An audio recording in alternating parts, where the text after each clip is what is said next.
Hi, this is Ben Abraham, and I am here chatting with Milky. Well, firstly, congratulations on another beautiful body of work with Friendly Fire. The album kind of Thanks, explores man. like that loss of faith that you experience in this kind of new self-discovery. What kind of prompted this personal conceptual exploration on the record? I think my relationship with music is just that when I go through things, I then sort of write about it. So it certainly wasn't a case of, I didn't write it thinking, oh, I'm making an album about this, and so I'll write Yeah, songs about yeah. it. I think I was just going through crazy life experiences and writing songs about it. And then on the other end of it, reflected and was like, oh, I think I have an album here. And I think this is what it's about. So Yeah, yeah, it was a bit of a chicken and egg yeah. situation. And so how do you think that like songwriting and creating like this album in particular helps you process and navigate the things going on in your own world? I think because my upbringing is like Christian and spiritual, I think music has always been about expressing things that are inexpressible, Yeah, certainly in a spiritual sense, but then I think just emotionally, that's the kind of relationship I've always had with music. So funnily, like whenever I'm feeling any particular way, my instinct is often to just go and sit at a piano or like sit yeah, with an right. instrument. So I think that it's kind of a language that I speak. I also think it's why a lot of my music has a lot of my music could be categorized as a little sad and emotional. I think it's purely because when I'm in those headspaces, that's what I feel like doing. And if I'm kind of Yeah, yeah. feeling upbeat and excited about the world, I don't usually go to an instrument. I mean, everyone loves a sad song. Exactly.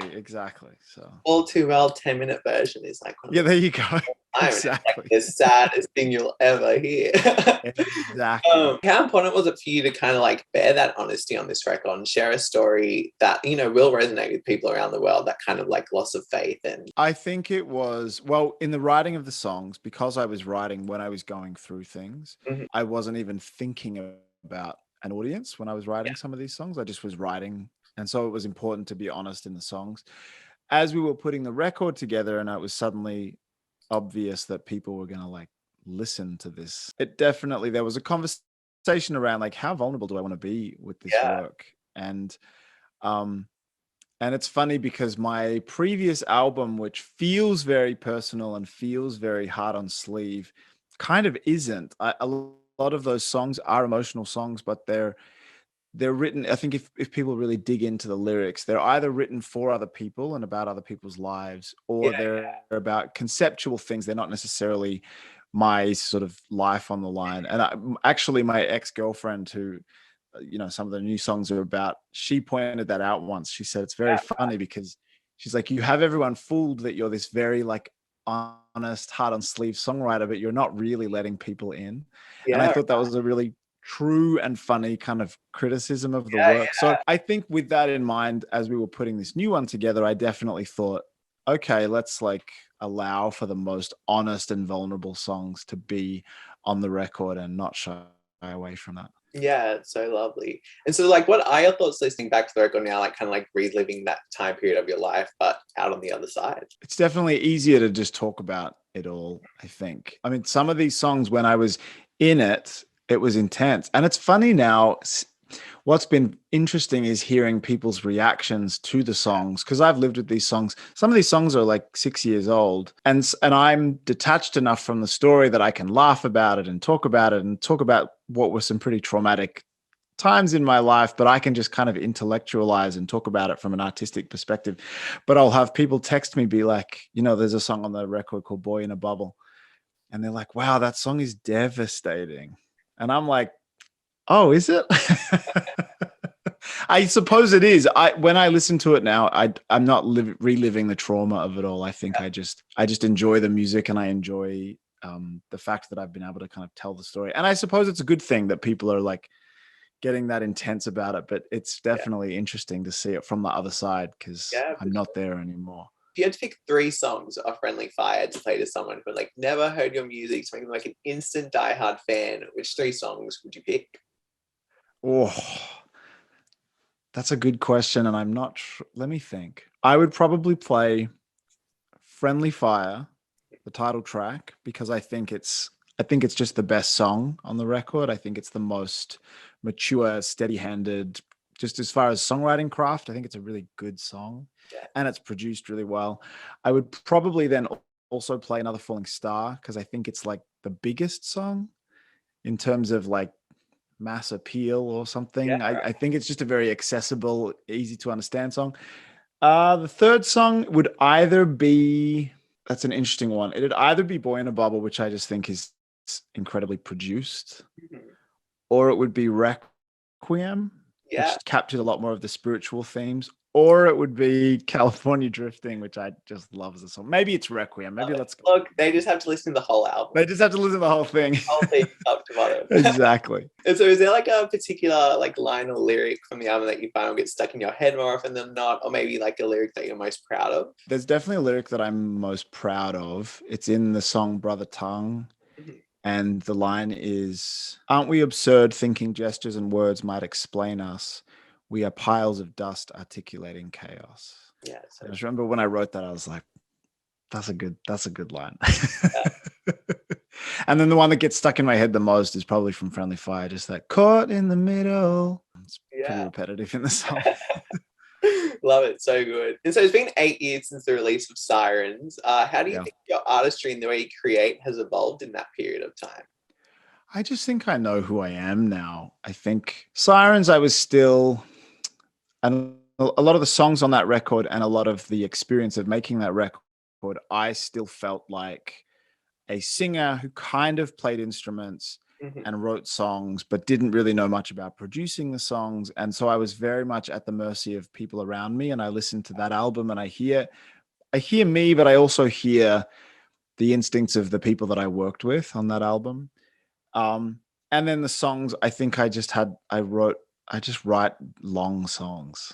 Whereas as I've gotten older, I think I've become more mature in my songwriting. I think I know how to edit a bit better. The new album's still a little bit long. But also just, I know what I want to hear as far as production and as far as songwriting ideas. So I think that I'm definitely just more confident in that. And so you've worked with some amazing artists written some incredible songs. I was thinking like yesterday that the song with Kesha, Praying, is probably one of like the few songs that I can vividly remember like exactly where I was when I heard it, which I I think love this. kind of like Which is, tell me about that experience. it was like 2 a.m. I was Yep. in my apartment in New York and I just finished like my last uni assignment for that Amazing. course. And it like came Amazing. up with like my Facebook feed, which I don't even have anymore. And and I clicked on it and I was just like captivated by it. It's such a beautiful song. And I really do think it's like one of the It's great. best songs. Thank you. Definitely of this generation. Thanks. Do you like approach writing for and with other artists in a different way to your own music? Like, are they kind of separate approaches or do they kind of meld into the same? I think it's a similar approach. I think that overall, my songwriting ethos is about finding out what's the story we're trying to tell, Yeah. and what's the best way to tell that story. When that's whether we're writing about, I don't know, going to a club and getting drunk. Not that I write about that stuff very often. Or if it's, like what I put on my record. I think I always try to be sensitive to that. And I think that that's reflected. I mean, really, if I look at most of the songs that I've had that have been cut by other artists, it's I get the one song on the album that's like the heartfelt, like, okay, now let me like tell my story song. And then, when you're writing for another artist, you definitely are at the mercy of what they want to do, which is different from me. I'm used to being the kind of the god in the room as far as creative process is concerned, and being like, no, this is what I want. That's what I want. When you're writing and collaborating with someone else, I'm very sensitive to like, I don't want to put my stamp too much on something that someone else is going to sing. Otherwise they're not going to feel like it's theirs. So it's different, but I guess I still try and give what I can do best. Yeah, so awesome. And so you haven't like announced tour or anything, but I think like you are there hopefully. Like We're very close. Kind of, like tentatively planning to hit the road, get out there. Yes, definitely. I mean, with COVID, I was announced on a tour and then it got cancelled, and then there have been other tours that they've been like, okay, we think we're close to announcing, and then they've cancelled. some things are definitely locked in the coming months, and then some things are almost locked in, but I cannot wait to get out and play. I think that's me at my best, Yeah. is playing my music live. So yeah, I think touring is going to be a big part of what happens next with this album. Awesome. And so what can like an audience member expect from one of your shows? Well, lots of bad jokes. I don't know what, that's one thing I'm curious to see what happens over the life of the release of this record. Yeah. In my head, the vision board version of this tour is like 8 people on stage, just like the full like Peter Gabriel experience. I obviously, you know, that's a little ways away. I think initially any touring I do is probably just going to be me with one instrument telling the story of the album in a very stripped back way, which I think will also be so fun and special. Yeah, for sure. Yeah, but I'm definitely looking forward to every version of how I get to play this album live. Yeah. Do you get back to Australia for your fun? Yes.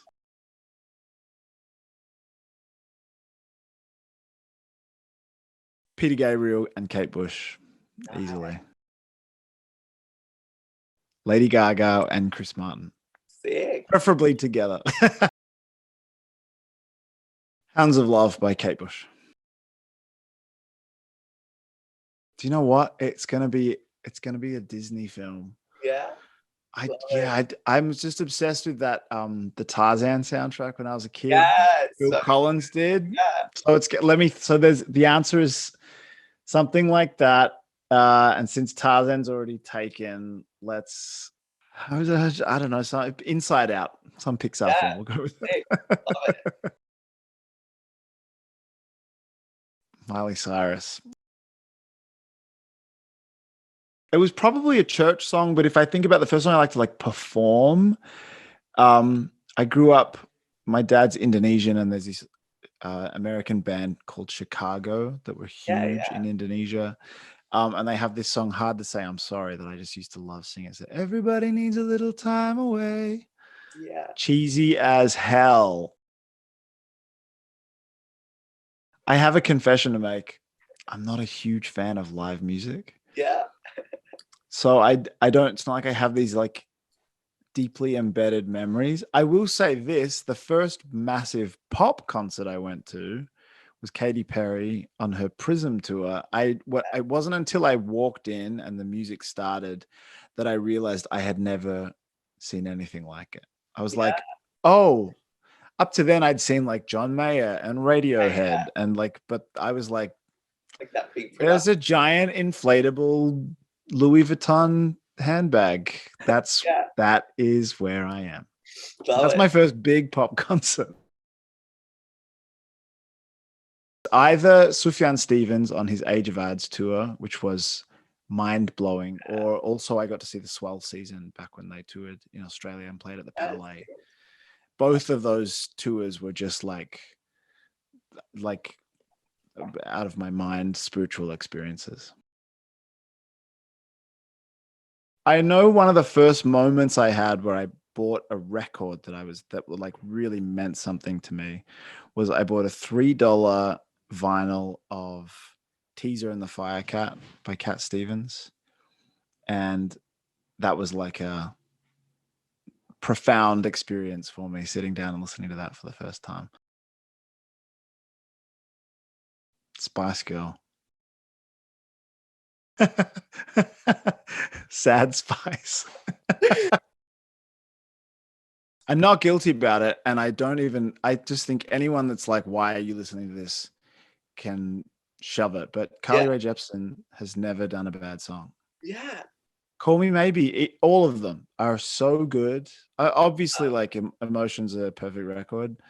But even Call Me Maybe, I'm like, it's all great.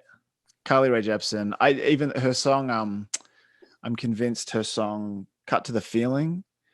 Mm-hmm. Cut to the Feeling is a vintage Whitney Houston song sung by Carly Rae Jepsen. If you imagine, just sub in a 19-year-old, I Want to Dance with Somebody era of Whitney Houston singing Cut to the Feeling. Yeah. off I'm to the gonna, races. next time I listen, I will. Next time you listen, just picture a young Whitney Yeah. Houston and you'll be like, yes. I feel like right now we are living in the age of Lord.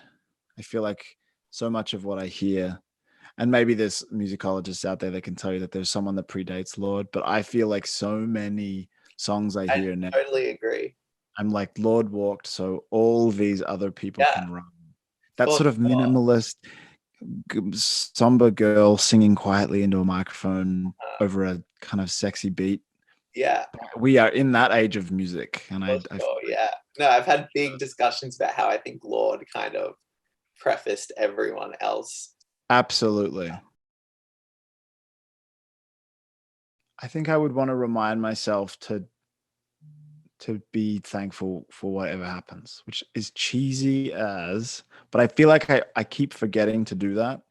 And I keep getting dissatisfied with what's Yeah. happening in my career and things. And I'm like, but I just, if only I had that, or if this thing happened. But I often have to like reflect and remember, like, wait a minute, when I was 25, the thought of being signed to Atlantic Records would have been enough for me. Yeah. And now I'm signed and I'm like, yeah, but what's next? So I think I would just be like, don't forget, don't forget. Well, I kind of was a musician under duress because my parents are musicians and because I grew up in church, so I didn't really have a choice but to be involved. The moment that I knew that I wanted to be a career musician was it's a little bit of a long story that I won't get into, and if people kind of look it up, they can find it. But basically, I used to have a job working at a children's hospital, and we would do ward rounds and just like entertain kids while they were sick in hospital.